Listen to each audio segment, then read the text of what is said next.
UP सरकार ने basic शिक्षकों को बड़ा तोहफा दिया है। यूपी में बेसिक विद्यालयों के शिक्षकों के अंतरजनपदीय तबादले का आदेश जारी कर दिया गया है। अब शिक्षक एक से दूसरे जिले में तबादला ले सकेंगे। इससे पहले जून 2024 में एक जिले से दूसरे जिले में तबादला हुआ था। अब नए वर्ष में फिर शिक्षकों को तबादले का मौका मिलेगा।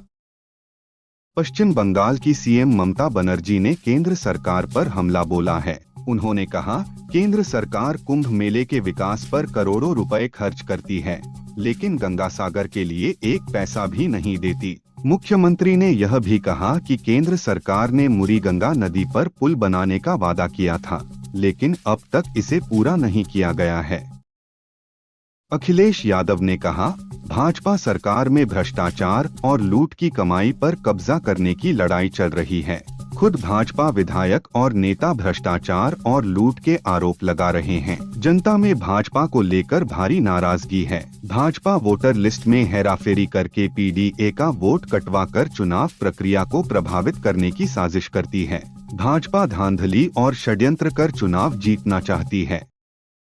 नई दिल्ली के जिला चुनाव अधिकारी ने दिल्ली मुख्य निर्वाचन अधिकारी को चिट्ठी लिखी है। जिला चुनाव अधिकारी ने आम आदमी पार्टी से राज्यसभा सांसद राघव चड्ढा और संजय सिंह पर दबाव डालने का आरोप लगाया है। जिला चुनाव अधिकारी ने चिट्ठी में लिखा है कि वोट कटवाने के लिए जिन आपत्तिकर्ताओं ने आवेदन किए हैं, उनकी निजी डिटेल्स मांगी जा रही हैं।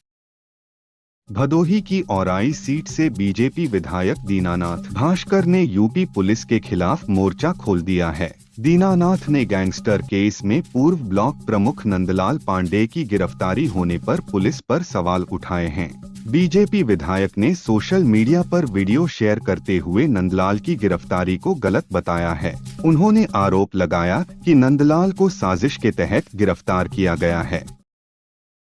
कनाडा के पीएम जस्टिन ट्रूडो ने इस्तीफा दे दिया है। ट्रूडो पर उनकी लिबरल पार्टी के सांसदों की तरफ से कई महीनों से पद छोड़ने का दबाव बनाया जा रहा था। कनाडा में इसी साल संसदीय चुनाव होने हैं। अब ट्रूडो के इस्तीफा देने के बाद तय समय से पहले चुनाव की मांग हो सकती है। रिपोर्ट के मुताबिक पीएम ट्रूडो प्रधानमंत्री के पद पर तब तक बने रहेंगे जब तक उनका उत्तराधिकारी चुन नहीं लिया जाता।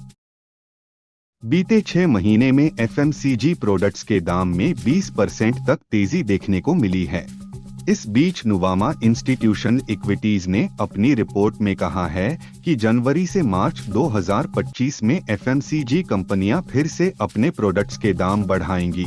जनवरी से मार्च के बीच खाने पीने का सामान 30% तक महंगा हो सकता है। एफएमसीजी प्रोडक्ट्स में खाने का तेल, चाय, कॉफी, बिस्किट, चॉकलेट और साबुन जैसी रोजाना इस्तेमाल की जाने वाली चीजें आती हैं। बजाज ने प्लेटिना 110 ABS की बिक्री बंद कर दी है। अब मार्केट में यह बाइक नहीं मिलेगी। दावा किया जाता है कि यह बाइक 70 किलोमीटर प्रति लीटर का माइलेज देती थी।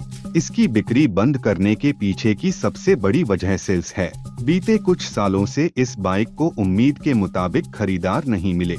कम बिक्री की वजह से बजाज को इस बाइक की बिक्री बंद करने का फैसला करना पड़ा।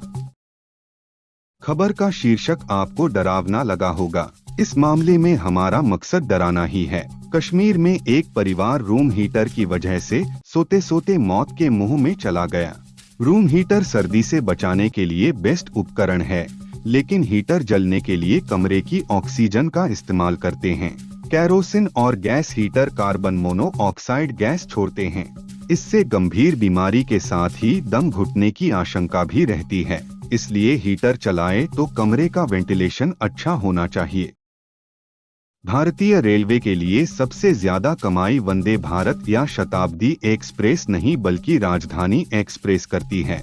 इंडियन रेलवे की डेटा के मुताबिक दिल्ली के हजरत निजामुद्दीन से चलकर बेंगलुरु सिटी जंक्शन का सफर तय करने वाली KSR बेंगलुरु राजधानी एक्सप्रेस से रेलवे को सबसे ज्यादा कमाई होती है।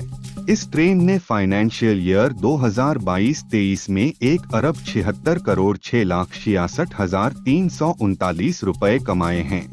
इस दौरान ट्रेन में 5,09,510 यात्रियों ने सफर की।